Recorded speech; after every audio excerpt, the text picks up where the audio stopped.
Hi, everybody. Good morning or good evening from wherever you are. I'm in Los Angeles, so it's morning. So good morning. Still got my coffee in my Adobe mug. Welcome to our office hours. Really excited to have you here with us to talk with the Adobe Product Team. My name is Kylie Pena. I am a Senior Product Marketing Manager for Pro Editorial.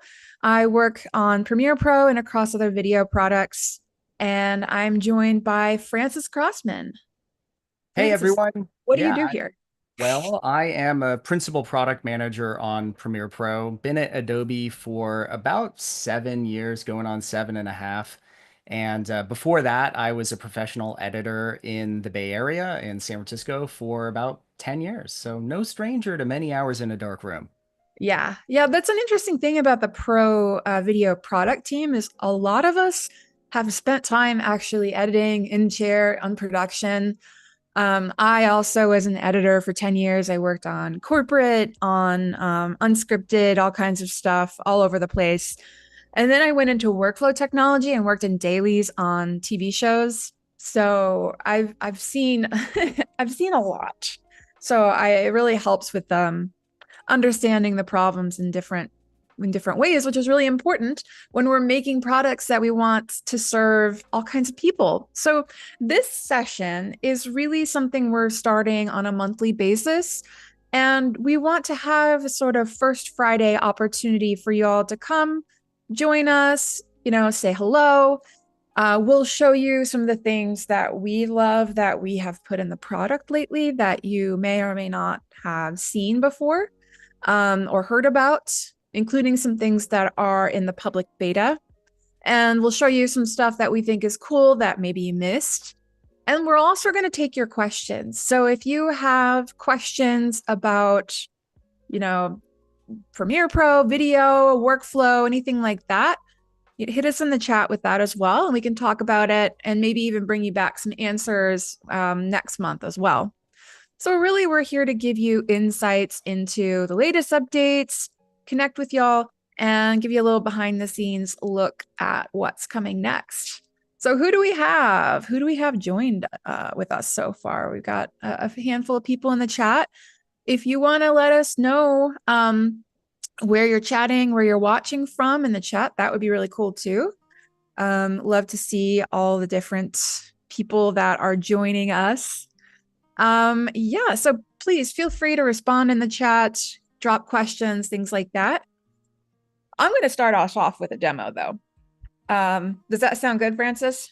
Do it, do it. I was just gonna Yeah. say, I particularly like Evil Wrench in the chat there. Nice Oh. screen name there.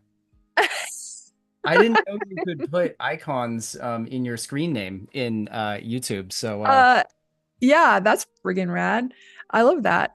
Um, so I'll show you a couple things and then we'll jump into some questions. Francis will show you some things. So yeah. Oh, Jack, I'm from Indianapolis. Woo! Go Hoosiers. Okay. So we're looking at my Premiere Pro. I am showing you this in the Premiere Pro beta because these are beta features right now. And what I want to show you first is media intelligence. So, media intelligence is this really cool AI powered new workflow that analyzes all of your clips as you import them and then allows you to search the content, the visual content of your clips. So, it's really an amazing way to find things in the footage that you maybe didn't even know you had. So, I'm just going to go to this longer sequence here, just a string out that I have. And up here in the upper right-hand corner, you can see there's this search panel. So I can click on that and it'll pop this open. And now I can search for everything, visuals, text, so transcriptions, and metadata. So like shoot date, camera type, things like that. But I'm just going to leave it on everything. And I'm going to search for skating. And uh-oh, I might have to restart my analysis because I think, oh no, yeah, I'm not getting visuals. So I will do that. I'll show you this while Francis demos a little bit later. It's in beta, you guys. Sometimes we have little bugs. So let me skip to the next thing. Generative extend. Okay. A lot of you have probably seen this, but if not, this is a really cool thing. So with generative extend, you can magically add a few more frames when you need just a little bit more for your shot. So for example, it could be you want to hold on an emotional character reaction a little bit longer, or you need a little bit more coverage because your edit was adjusted and you're cutting a music video and then you have that little bit of space and there's like literally nothing, you're at the end of your clip. Or something cool that I really like is that you can adjust basically how a shot might have not worked out. Like if the camera bumps at the end and you want to hold on it, but then the camera operator like sneezes or something. So for example, oh, Sparkle's going to help me with this demo. Okay, thank you. On this one right here, so you can see here, she turns. I'm going to make this bigger so you can see. She turns and then her eyes move back and forth. And that's like the best we had, which is a huge bummer, So what you can do is go back to the last usable frame. And so it'd be like right here. Or no, I'll do it right here. Yeah. And then drag it back. And then I can choose the generative extend tool over here, which is really cool. Pop that and then drag it out. And then it will automatically start generating. So it's backwards because I actually have a flip on this. So it generates from the source underneath, and then it'll reapply any effects that are on your clip, which is really cool. So what it's doing is it's essentially taking the last few frames of your footage and using that as the prompt, basically. And it uploads it to Adobe Firefly Video, and then it will generate some new frames, up to 2 seconds of video or 10 seconds of audio. And then it'll bring it back down and stitch it together in your timeline down here. This also works with audio, which honestly is a really, really cool thing. Being able to extend sound effects, because sometimes you just want to do like, you want the sound to lead into the next clip, but it ends a little bit too early. So while this is baking, I'll bring that up. Let me see, generating sound effects. So I already did a couple of them. So let me start over here. Okay, so this is, let me bring it down a little bit. This is a glacier. So ends too early. So let me just select this one and then I will just extend it. You can see I can extend a lot more, 10 seconds. And it does the same thing. Audio only takes a lot less time to generate, as you'll see here as well, because audio is a lot smaller than video, which is kind of nice. So you can generate things pretty rapidly. And then over here, let's go to, let me see, before, yeah. So you can see here now she pauses instead of flipping her eyes back and forth. And we know like there is still some room for improvement here. I mean, there's overall room for improvement with generative video. It's still in its infancy. But being able to do this and just have those few little extra frames here and there is really magical. Sometimes it might be the right choice for you. Sometimes you might want to find a different approach to the edit. Sometimes, you might want to reorganize your thoughts or your edit, but we want to just offer it as an option, because why not? It's kind of like this magical thing that you can do. And now like the whole performance has been fixed, which is really cool. And then let's see, sound effects. I'm not sure if this one, yeah. So this one's done. You can see also it says AI generated here, which is really nice. So now when the video ends, it's ended.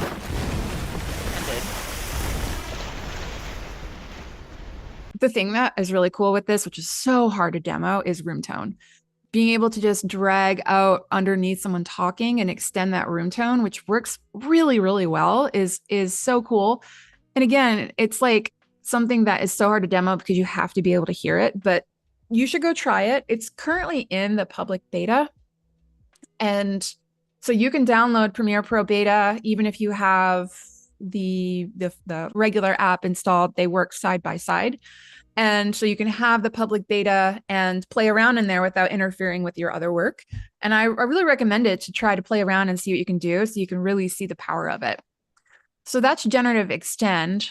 And then I want to show you caption translation as well, and then we'll pop into some questions too. So this one's cool. It's been a request for a long time, kind of like one of the top requests after we launched text-based editing, which if you don't know about, you should be, if you work with talking heads a lot, you should be using text-based editing. I use it all the time. So I can generate captions automatically, and speech to text works great. I have this caption track here, but now I can translate those captions without leaving Premiere Pro. So I can just come into the captions panel here and go to the three dots and click on translate captions. And now it's automatically detecting the source language, but I can pick the target language here. And we have 27 languages that you can choose from. So I can pick, anything I want here. I can pick multiple at the same time. And I have the similar sort of advanced preferences as I do when I'm making regular captions. So let's do something that's a little bit different. I'll do French. This requires cloud processing, but it's all included with Creative Cloud. So it's just happening. It's uploading the captions, translating them, bringing them back down, and putting them up here. And another thing that's really cool is you can have multiple caption tracks on at the same time.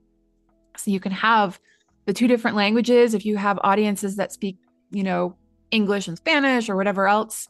Or if you're editing in a different language, you could use this as an overlay. So you can edit dialogue that's in a different language and get relatively close, which is something a lot of people have done for a long time, but now we're making it easier to get your captions in here, which is really nice. Competing, I had about 4 of them, each of them in the race with me. So it's basically like glorified. If anyone speaks French, you can let me know if that's accurate. We've heard from all of our testing and stuff that is highly accurate, and excited to not have to do any weird round tripping with captions, which is fantastic. And it's all included, so it saves you a lot of time and potentially additional expenses and stuff. All right, so let's go to the chat. Francis, anything in the chat you want to call out? Yeah, actually, there is some side talk about the timeline font UI issue. I should say really just the size of the font in the UI throughout the app. And there's some questions about, what are we doing about that? And I just acknowledged in the chat that we know about the issue and we're working on it actively. So, look forward to a fix on that. I don't have a timeline on that I can share right now, but it's in active development. Are there any questions related to the features that Kylie just demoed? Gen Extend, can you see yourself using that? Would it get you out of a jam? How about the caption translation? How often do you need to localize your content, and how is that resonating with you? I see one question here from Keith. Speaking of captions, can we get SCC captions as well as SRT? We do support SCC. You can import and export SCC now. Scenarist. Yeah. Anything Scenarist is about SCC, that? right? Yeah. Yeah. And if you have feature requests, Francis is the product manager for Premiere Pro. So you're talking to the right person. Other than that, little quiet in the chat. So give us your love, give us your Yeah. criticism, whatever else. I'm really curious about generative extend, if this is something that you'll see being able to pull out and do from time to time, or if you think that there are any like barriers to using that. I don't know. It's such a new thing that I'm just really curious and understanding what the use is going to be, which is exciting. I mean, generative video is so new. And a couple weeks ago, we released Firefly Video in public beta. So generate video. So the generative extent in Premiere Pro is powered by Firefly. So that's the first native integration of generative video inside of our editing tools, our video editing tool. But now you can also go on the Firefly public beta and actually, generate video as well. So it's cool to be able to do that too. One thing I would say about this generative video is that, as Kylie mentioned, it's in its infancy and it's getting better by leaps and bounds. Even if you don't think that the quality is quite where you need it to be for professional output right now, in some cases it totally is. But if it's not, it can be a really good tool for ideation. And also for trying to kind of like convince your director or your producer that it's worth spending the money to do a reshoot, because you can try out something and be able to put it in the edit and say, see, if we reshot it and the action went like this, that you've generated with AI, that it would tell the story better and it's worth the expense of doing a reshoot. So that is one way to think about this new technology is ideation, proof of concept, in some cases, storyboarding, mood boards, all that kind of stuff. It's great for. Yeah, if we're able to pop back over to my screen, that's a really great point. I can show you a couple examples of that really quick. So one would be, so in the before here, let me zoom back out. We all have to deal with this where it's like, you have placeholders. So when you're in your offline edit, you're like in the zone watching it, and then bam, imagine what this will be like when we get it back from VFX. So being able to generate assets from Firefly and just import them, something like this drone shot on this really alien planet, just helps to bridge. Let me turn that off. Just to bridge some of this stuff in here as well. Also, it's really cool to be able to generate things that are on a black background. So like snow like this, that you can just come in here with a quick blend mode. And then you're like, I've got a little bit more depth to my shot here, which is really cool. And then the other thing that Francis was talking about, like being able to convince the director that something is worth a reshoot. Something here, I have this shot where he reaches in and flips a switch, but really like the cool thing would be something more menacing, because it doesn't read as particularly menacing or bad, just to kind of flip something around. It could be anything. But if you go in and you like pull out a cable, then if I just take the first image of this and then export as like a JPEG and use that in Firefly Video as I could do image to video, then it's really cool to be able to redirect the action to shot. So that's essentially what I did here. I exported this frame and brought it into Firefly Video, and then said, astronaut hand reaches in and unplugs the yellow cable. And then I got this instead. And, I'm not going to use this because it's a little funky and it doesn't 100% do what I want. If I kept iterating, maybe I would. But really, what I want isn't a final asset in this particular case. I just want to be able to put it in my edit. So when I'm showing the director, they're like, oh, yeah, we should do a pickup shot. Because pickup shots are, time and money.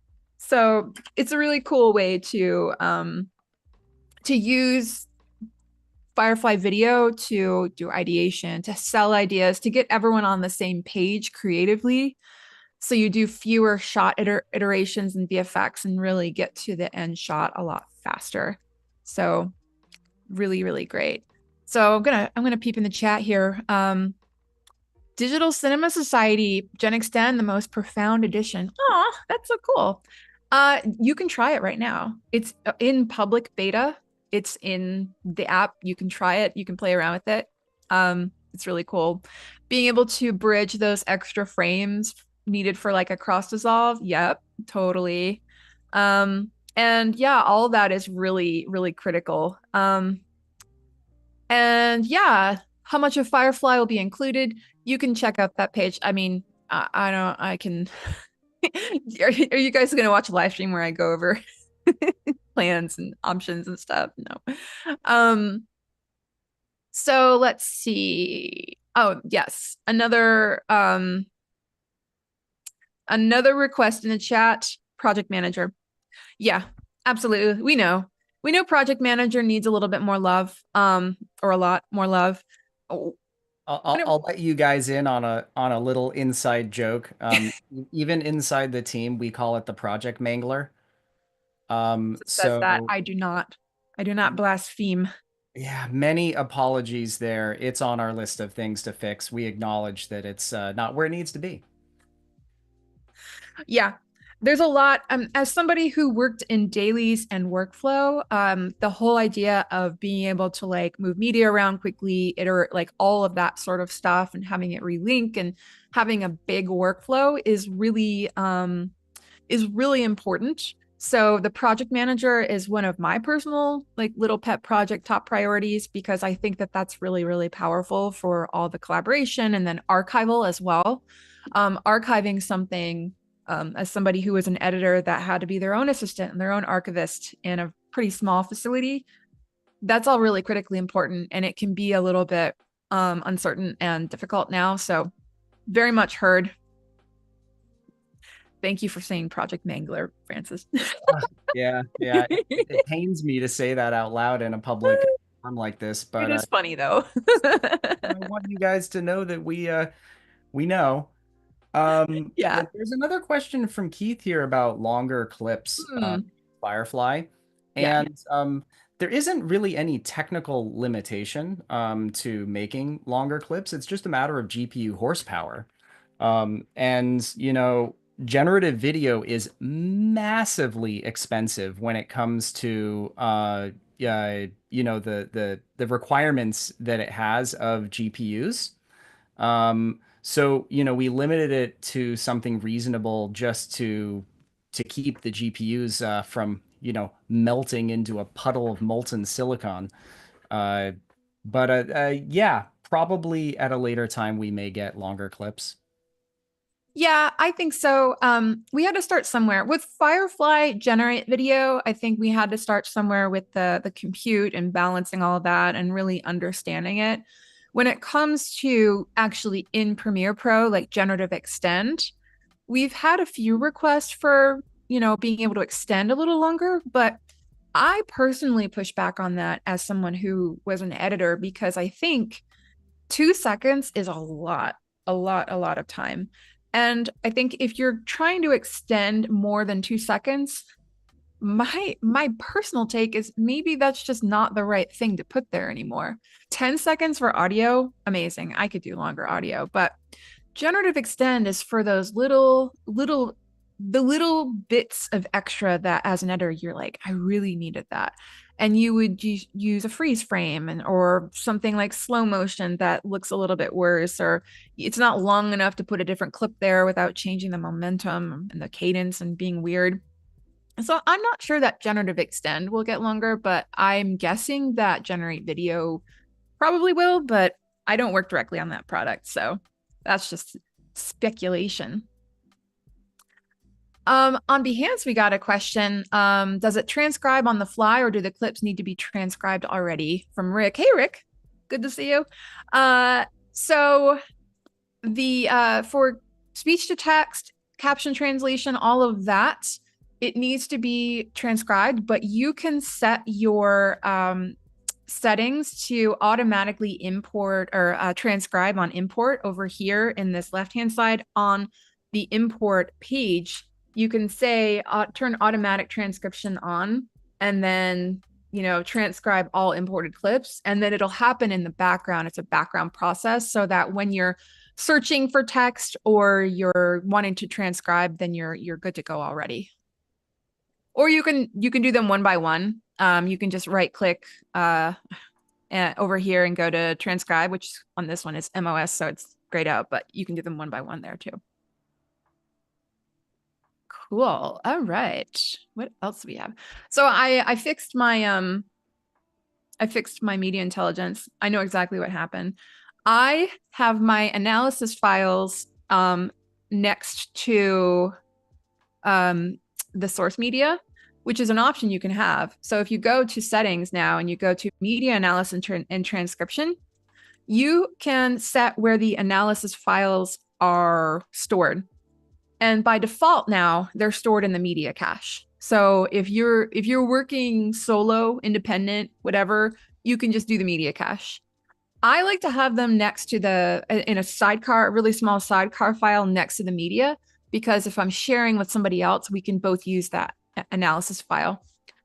We changed the default to in the media cache, but I had never analyzed my stuff in that way. So that's why it's part of the sausage being made when you're in data and you're changing things around and you're using like custom builds and stuff. Anyway, so now I'm going to show media intelligence really quick, and then we can go into some more questions. And then Francis has some goodies for you too. So up here, clicking on the search panel here, again, I can search for everything, visuals, text, metadata. So the analysis happens automatically in the background when you're bringing footage in, and it doesn't disrupt you at all. It happens faster than real time as well. So I can search for something like person skating, and then I have a bunch of visual results here.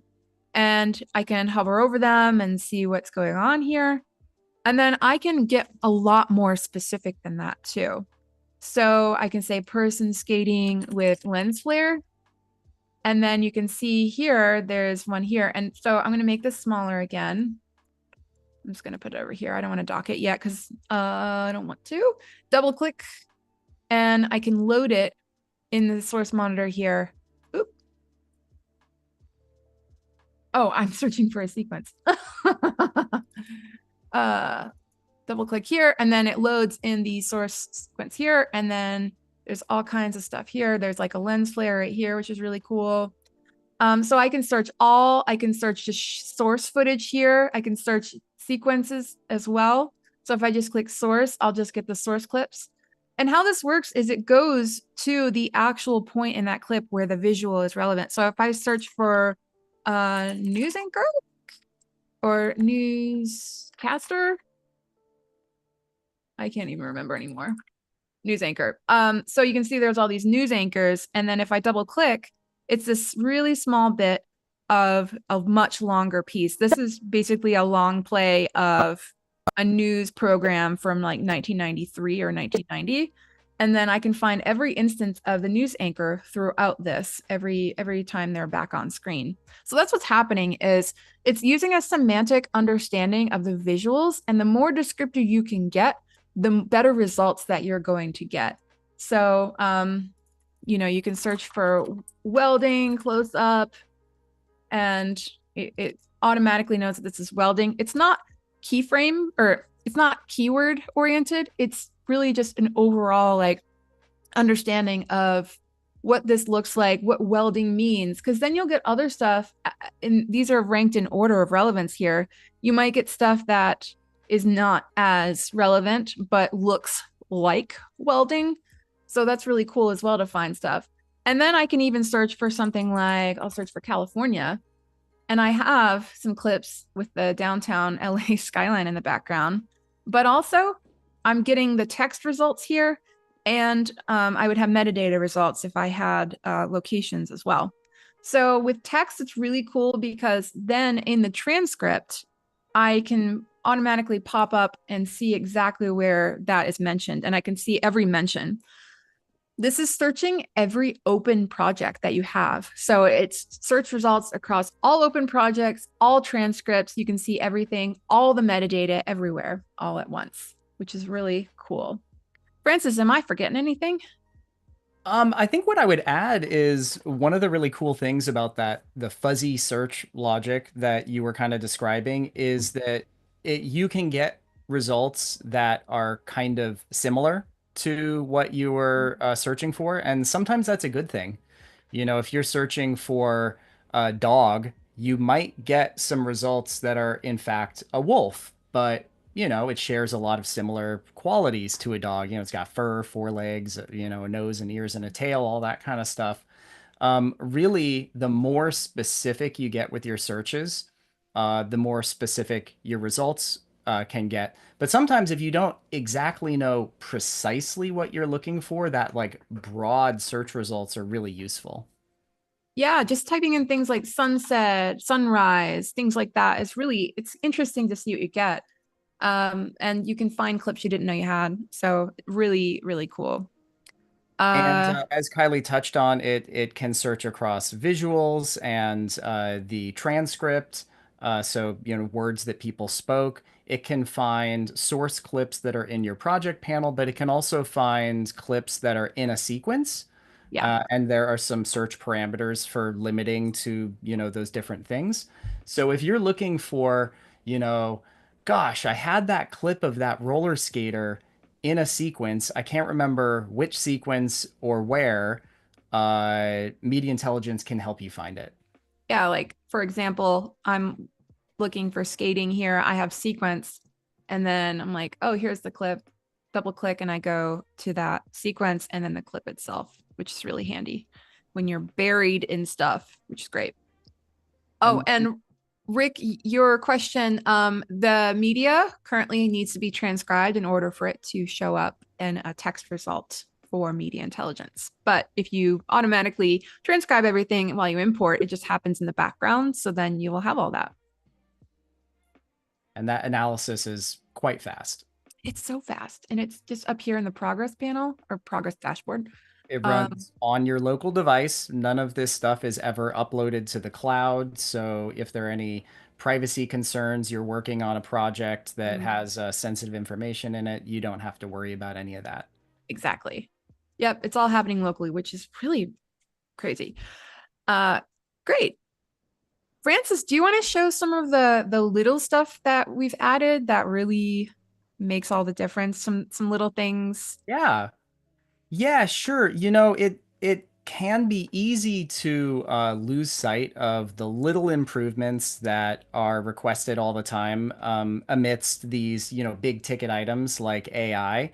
But rest assured, we're not only working on AI bells and whistles.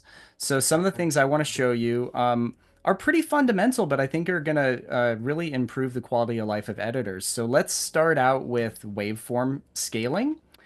And it's pretty simple. If you adjust the volume on a clip, the waveforms now scale as they should have done from the very beginning. But now they do.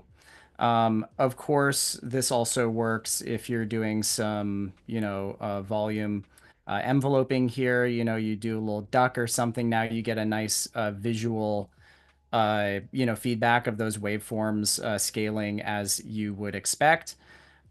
Now, in order to achieve this, we actually had to completely rewrite the back end for audio waveform drawing. And so one of the benefits there is, you know, even if you don't particularly care about waveform, you know, volume scaling, as I'm showing here, you will see that waveforms generate much faster now. And so there's a lot of performance improvements that we've done regarding audio waveforms. And there's going to be more improvements on the way. So, you know, look out for more improvements to audio. And I would ask, you know, if you have any specific feature requests or you know, feedback on our audio implementation, drop them in the chat, and you know, we'll see if we can answer any of that. There actually is one here from Keith. You'd like to Hmm. see improved audio control surface options for use in Premiere. Uh, yes, certainly. We do support, you know, the Mackie protocol. So if you have anything that speaks Mackie, you will be able to use that. And we have you know, functionality for doing automation, you know, slider automation and recording those as keyframes. But yeah, heard you on that to see if we can improve it. Let's move on actually to another sort of a small but thing that people have asked for, and that's you probably don't notice it on my screen right now, but let me just take a quick screenshot here and zoom in and then see if you guys notice what we changed. We added the label colors as little swatches to the sequence panel so that you can see what color your sequences are labeled. This is a really small thing, admittedly, and it was easy for us to fix, but we had a lot of requests of people asking for this very small change, and we did it. And, what I like to use that for is, especially in these demos, we've got the sort of before and after, the sort of like cooking show thing. So I color coded all of my befores green and my afters this lavender color. And then I've got my text-based editing demo here colored orange. And so, me being a very, visual and color oriented person, that's just going to help me just really quickly see what my sequences are. So, very small thing, but a big request. And now we've done it. I love it. Hey, why don't you, while you're talking about that, can you show label color presets really quick too? That's Oh, another yeah. one that snuck in a year ago, but a lot of people don't know about it. Yeah, so we have these label colors, which, as you know, you can change the names of the labels, and you can change the color of the label, and you can change what your default is. A lot of people don't do this, but the power users who do have asked, hey, I go through all the effort of changing these color names. I can never remember what color Caribbean or cerulean is, so I just make it green and blue. But you go through all the trouble of changing those, and then it can get lost. So now we have a preset system where you can, for example, let's go to vibrant. And now all the label colors are very vibrant. Or we can go to an editorial preset. And this specific preset here was actually curated by some of the folks on our team who come from the industry, who work as previously worked as professional editors before coming to Adobe. And so they put a lot of thought into this so that as you're working, if you use these colors, it's going to be really easy for you to see on your timeline what your different tracks are, what your different clips on the tracks are and such. So this is a really nice kind of quality of life improvement. It's also really nice if you're working with other people because you can export and import those so everybody's timelines look the same. And So if you're you all working the same way. 100%. And if you ever get off into left field, you can revert, which is Mhm. kind of nice. It's easy to kind of play around and mess stuff up. Yep. Um, let's see. Any questions in the chat? Yeah, there's one that I answered. Rob asked for sort of like for like enhanced speech, would like to render and replace so it doesn't have to reprocess when it opens. We're working on that and the issue where if you apply enhanced speech, then you edit the clip, then it re-renders. We're working on fixing that because we know it's not the best experience. But right now, the best thing to do is to add enhanced speech at the end if possible. But I know from being an editor that has had to work with unscripted content where you're not sure if you're going to actually be able to use that interview or you can't really hear it because it was shot poorly. So you want to enhance it so that you can edit with it. We're working on it. Francis, do you know any more? I mean, you're the product manager. I'm making Yeah, promises. yeah, totally. So under the hood, what we're working on is what we call stitching, so that if you it will essentially cache the enhanced speech in chunks, so that the at most the only thing you would ever have to re-render is half a second, something along those lines. And so that means that you will be able to edit with an enhanced speech clip or a clip that has enhanced speech applied to it, and will just only re-render the chunks that have changed. Yeah. So that's a work in progress, and I don't have a timeline for when that will be coming out, but that's in active development right now. Yep. Definitely. Yeah.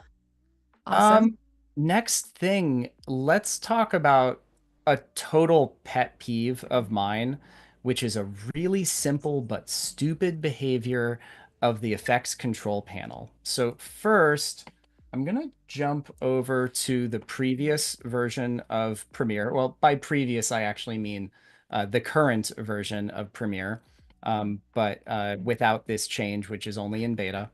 And what I'm gonna try and do is a Ken Burns style, push in on this person here.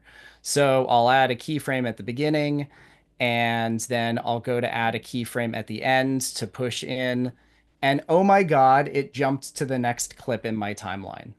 And Ah! now I'm frustrated because I was like, I wanted to put a keyframe on the last frame of that clip. Why did you go to the next clip in the timeline? Maybe can we get some response in the chat? Has anybody else ever run into this problem? Admittedly, it's a bit specific, uh, but you'd be surprised at how many people I talk to on a regular basis who are like, "Oh my God, can you please fix that problem? It shouldn't be that hard to fix." It Yep. turns out that it wasn't that hard to fix, and we fixed it. So let me go here and just demo, the same kind of thing. I'm at the beginning of the clip and I want to do a Ken Burns. So I add a position and scale keyframe at the beginning.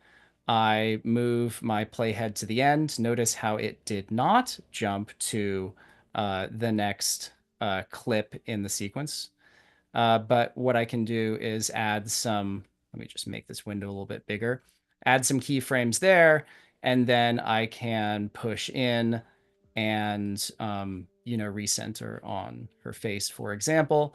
And now I've just done that, Ken Burns style push in, and the effects control panel did not jump to the next clip. So, you know, small but big thing. This is one of my sort of missions on the team, is to be hunting out these small but big things. It's easy for us to change, but it makes a big difference to your workflow, especially if it's something that you're doing like repeatedly again and again and again. And doing Ken Burns style push in, animation is one of those things that you do repeatedly. So this, I'm really happy to get this fixed finally. Yeah, that's one of those things that you know it when you've experienced it. So hopefully y'all really enjoy that one. Yeah. And then let me show another small but big thing. Maybe from your point of view, it might be small, but it actually turned out to be a lot of work for us. And that is to add support for MKV uh, files. So let me just go, where is this? I've got right here. Okay, so I've got some MKV files here. And, the reason why you might have MKV files in the first place is it's really popular with people who do gameplay recording from OBS. So OBS is a open source screen recording and broadcasting, like live streaming kind of software. And people who do Twitch streams tends to want to record their Twitch streams. And MKV is the preferred file format for OBS for various reasons. It's fault tolerant. If your recording gets interrupted, if you're recording in MP4 format, then you're kind of hosed. Your file is going to be messed up. But MKV can recover from such problems. And so what I have here is some MKV clips, and they are playing inside of Premiere. And now you're doing your Twitch stream, and you can edit it afterwards and put little clips on, Instagram. Hey, go watch my Twitch stream, what have you. So this has been a huge request from people for quite some time. And it turns out that MKV is a very complicated format. Um, it's not it's not a codec in the strict sense. It's a wrapper, and it's a very flexible wrapper. You can put almost anything under the sun inside the MKV wrapper, and that's what made it difficult for us. So what we support is H.264 encoded video and AAC recorded audio inside the MKV wrapper. And that is what OBS Studio records. That was our biggest use case for adding MKV support. So there you go. MKV, you're welcome. Twitch streamers, rejoice. And let's see, let's come and look in the chat. Awesome. Joshua says this is huge. That's awesome. Good to see it. Yeah, so there was one question. Anything on the mask pen tool getting better? Yes, actually, I can't share a ton with you guys right now. So, kind of my lips are sealed, but I'll give you guys a little inside scoop, and that is that we are revamping the masking experience inside Premiere. We're basically tearing it down to the foundation and rebuilding it from the foundation up, and it's going to be great. So tons of user experience fixes, the AI powered object selection that you may be familiar with from Photoshop is going to come in there, and we're rebuilding the tracking engine from the ground up. So I can't demo it for you guys today, but I can just tell you, hold on to your seats because it's going to be awesome. Yeah, and if you want to see a little glimpse of it, if you go back to Adobe Max and look at Dacia's demo during the keynote, she gives you a little look at the new tools. So that'll be really, really great. Really excited. They're really awesome. Yes, happy Friday, Penny. Keith mentioned something about lost rendered files after closing and reopening projects. Typically happens with Warp Stabilizer. Any insights on that?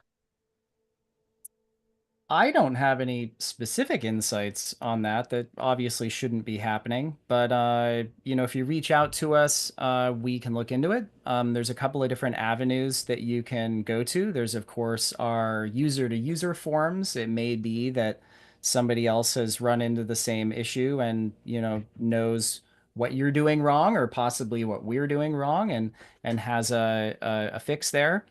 And of course, you can also reach out to Adobe Care on the socials. And folks like Kevin Monahan, who's in the chat here, will do his best to help you out. And he is a great resource. Yeah, with that specific issue, if you're having lost rendered files, there could be something that's wrong with the way you have things set up, your workflow that we can solve.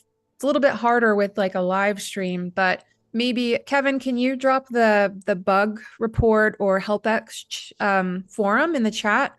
And we'd love to see you just share what your issue is so we can get that fixed. Or if it is actually a bug, we can fix that as well.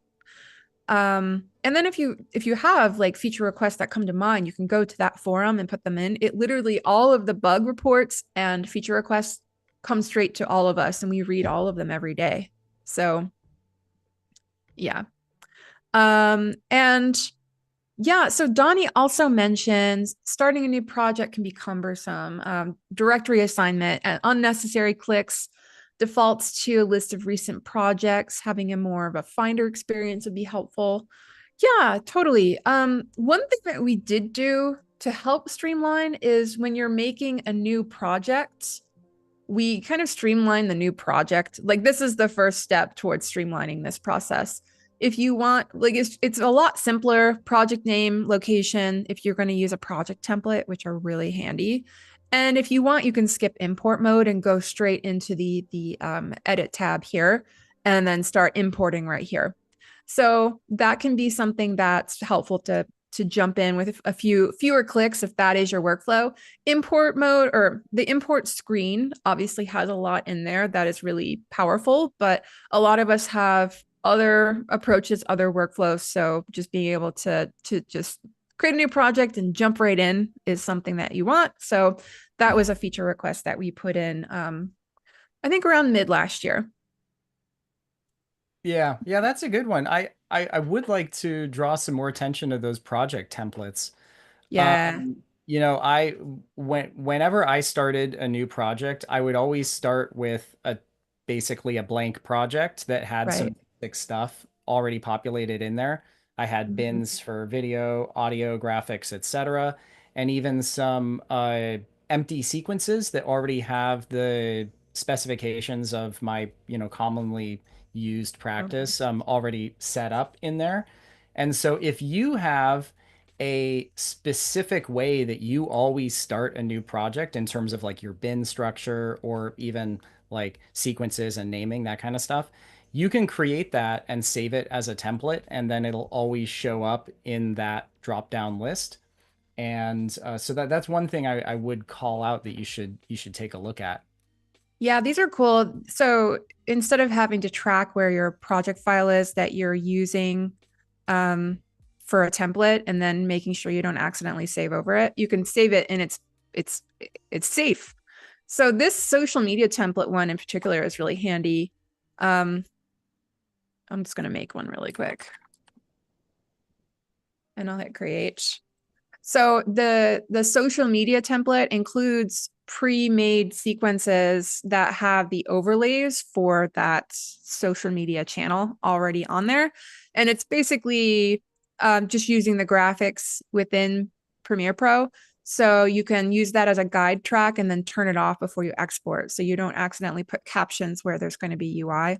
And that's an example of what you can do with project templates. You can set it up, you can have the audio routing already set. It's basically just starting with a project file. So whatever you can save in a project file can be saved as a template for you, which Yeah, is fun really fact handy. about these social media templates.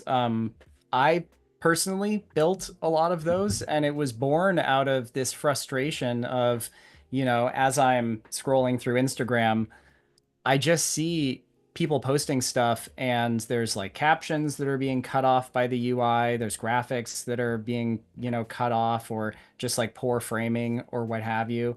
And I was like, coming from a professional editorial background, there is a solution to this. You can have overlays on top of your video that give you a preview of your safe regions. We've been Mhm. using title safe and action safe since the dawn of time, right? So why shouldn't the social media folks have that too? And so I took it upon myself to start building out these templates. And so here they are. If there's anything wrong with them, it's my fault. Let me know and I'll fix it. Yeah. While we're on my screen, why don't I show the free stock audio and music as well? So this is something we introduced last year, and a lot of you might have missed it, but it's really cool. So if you go to the Essential Sound panel here, you can click on Browse.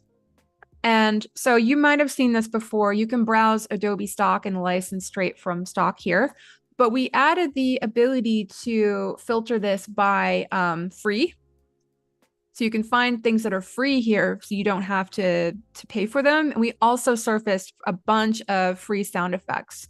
So you can see in here, the free ones there's 11,667 right now. So you can use those free and clear.